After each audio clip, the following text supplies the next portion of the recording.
Alright, hello everyone, this is Dan, hope you're doing well. And in this video, I want to basically do a review of my laptop. And so this is about 2 years old when I got it, 2015 model. So I just got it in 2017, so I obviously got it used. So it's the N550JX, so it's the one with the 16 gigabytes of RAM. And yeah, so let's go ahead and get started. So I do like it a lot. I paid $630 after all my quote upgrades, just changing out the parts. So what it has is i7 4th generation 4720. It's not the ultrabook processor either. It's the real i7 with the quad core. It's not the Xeon octa-core, but it's the quad core. Then we have the NVIDIA GeForce GTX 950M, so it has a dedicated graphics card. For what I've read, it's not the greatest graphics card, but it's just as good as the graphics card on my 2011 computer. I know 2011, but still it has the same specs as that, and that was fine for rendering everything in 3D with Maya and DAZ 3D and After Effects. So I mean that all worked out fine, so not really an issue there. Okay, so then it has so I'll go ahead and show you the top here. So in order to put the 4 terabyte external hard drives on, so those, actually I have tilted in the specs. So what I did is it came with a 256 gigabyte SSD drive, but what I did is I switched that out for a 512 Samsung Evo SSD drive, which I got on eBay for 120 with still 5-year warranty. And then I also switched out the CD drive, which is why I went for this model and not, let's say, the ASUS ROG or something. Is it for $50? I got a 2 terabyte just standard Seagate Backup Plus, and I put that in the CD drive slot. And I'll show you how I did that in another video.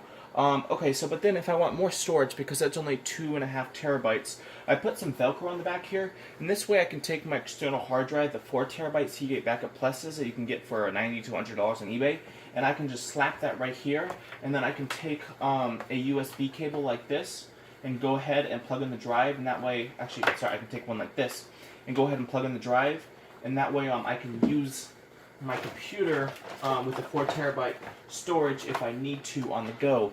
And then I have just one more mount here with Velcro for whatever I want to put there, maybe let's say a phone or my toolbox, where I have a external hard drive case that's just full of all my computer tools, like screwdrivers and stuff, and micro SD cards and adapters. So yeah, I went ahead and removed the bottom and just did the parts replacement. As you can, shoot, darn it. Hopefully my camera's not good enough. That would have probably is. So as you can see here, I put tape and stuff here, so I still need to get this better. It still looks really junky and really garbage, like, you know, it just looks really bad. It needs to be fixed. It's not really, it's lame, is what it is. It's lame.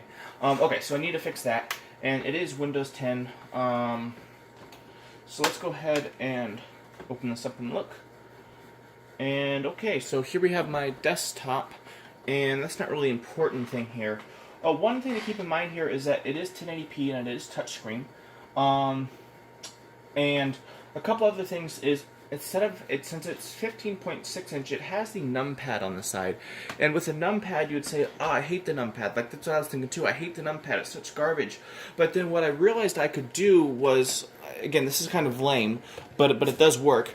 I used stickers I got on AliExpress and turned that numpad into a macro keyboard. So for example, here I want to launch my File Explorer, not File Explorer, Task Manager. I just press that button, then I want to close it, I press this button, and all this is being sent through Event Ghost, a GUI program, really easy, a little buggy. I wouldn't recommend using it for anything more than this, just to make macro keys. And for example, since basically everything I do on a computer is either reinstall or reboot, unless it's video stuff, which I wish I could be doing more of, it's like, I need a dedicated button for reboot, and so here's my reboot button here, and you can see my computer's rebooting with one button. Another thing is, when the computer freezes, it takes 5 seconds holding down the power button to shut it down.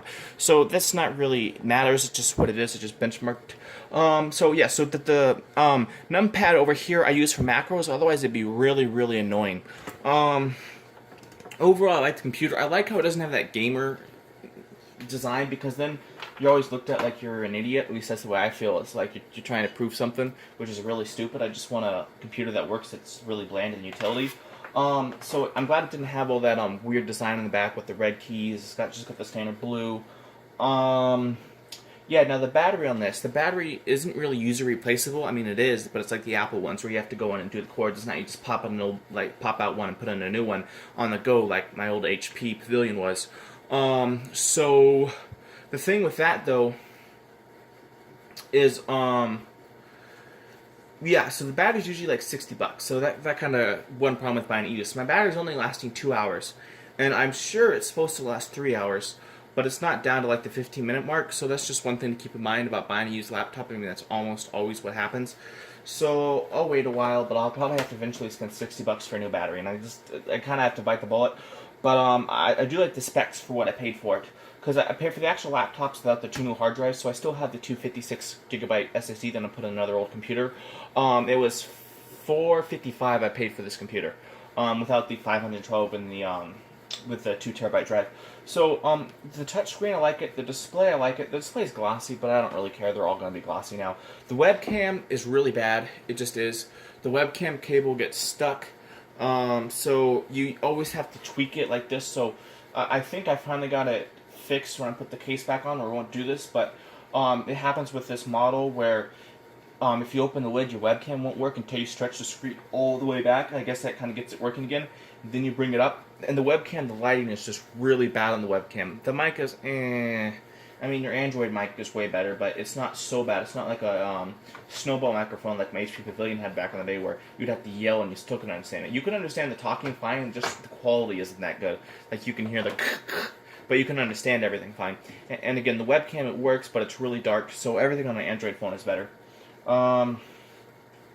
So that's basically all the hardware stuff. I haven't really had any trouble with anything except for the battery and the webcam, and then trying to mount in this 2TB hard drive. I know that sounds like a lot, and it kind of is, but overall, I do like this computer. It's the best I could find for the price, and the one thing I really like about it is the dual hard drives. I kind of had to have the dual hard drives.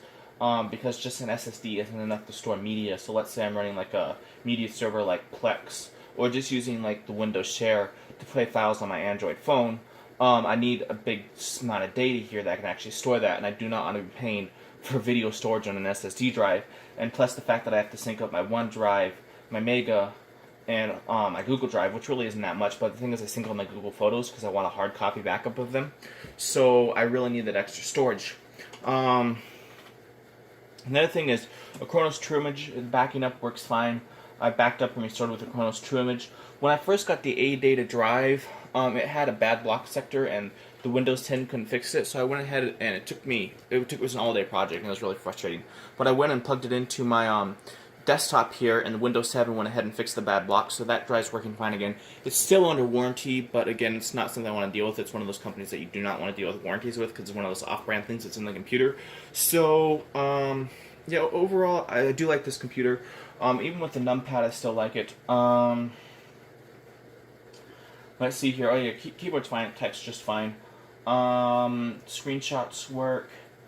But yeah, so let's see. I have a little error code here. What's giving me an error?